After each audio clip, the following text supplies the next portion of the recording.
So cost estimates are very important to any program. You really need to know.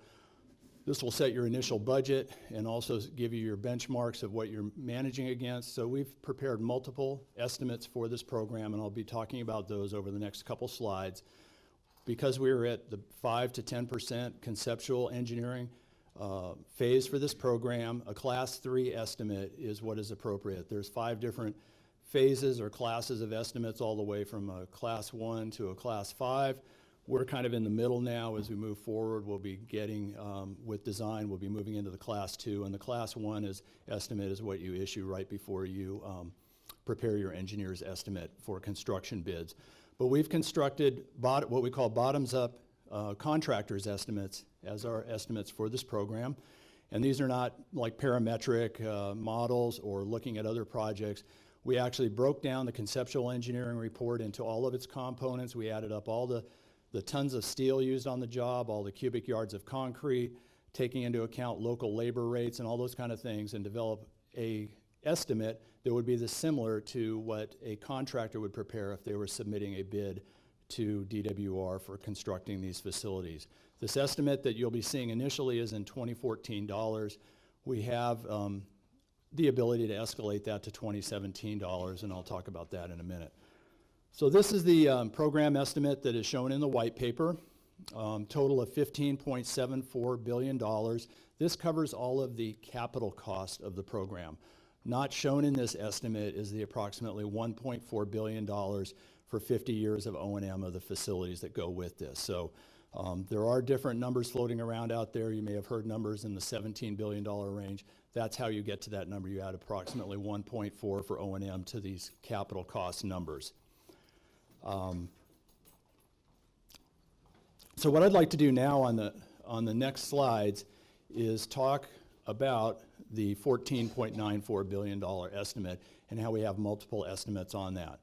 So our first estimate was prepared by 5RMK back in 2014. That's why we refer to it as a 2014 estimate.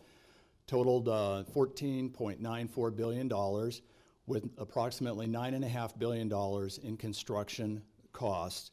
Added to that is a 36% contingency of $3.38 billion, and the contingency is really set up there to take care of unknown risks that the program may encounter as you move along through the different phases of the project. The next year in 2015, we developed our second bottoms-up estimate by Jacobs Engineering, called this estimate number 2. The good news story to us here was that their estimate came in slightly less than the 5RMK estimate of 14.94. And I might mention also that the 5RMK estimate is sort of the basis for the overall estimate for the program at this point in time.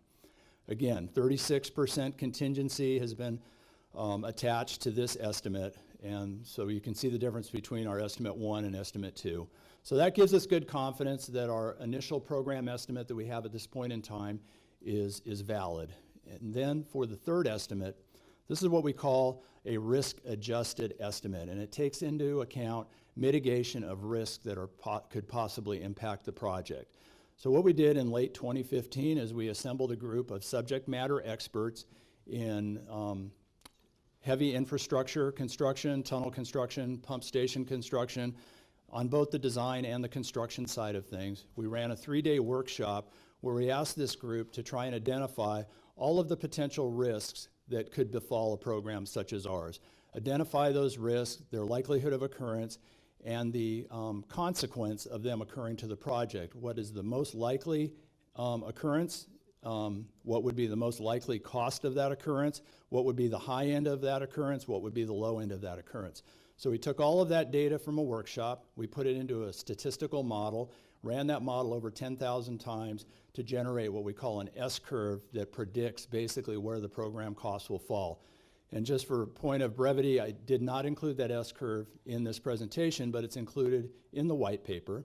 And it's explained in there that we, for the purposes of our estimating here, we chose the 75th percentile, which gives us a degree of confidence that our program costs will be either at that number, at the 75% level, or below that for the completion of the project.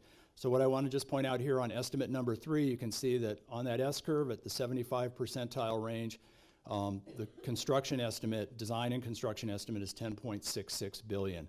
There's no contingency with this number any longer because the risk workshop took into account the potential for something going wrong on the project. So there's no need to add a separate contingency anymore once you do this statistical modeling in the workshop process. So again, the third estimate gives us additional confidence that our program estimate of 14.94 will not be exceeded. We're now at, with this risk-adjusted one, at 12.72 billion for the program.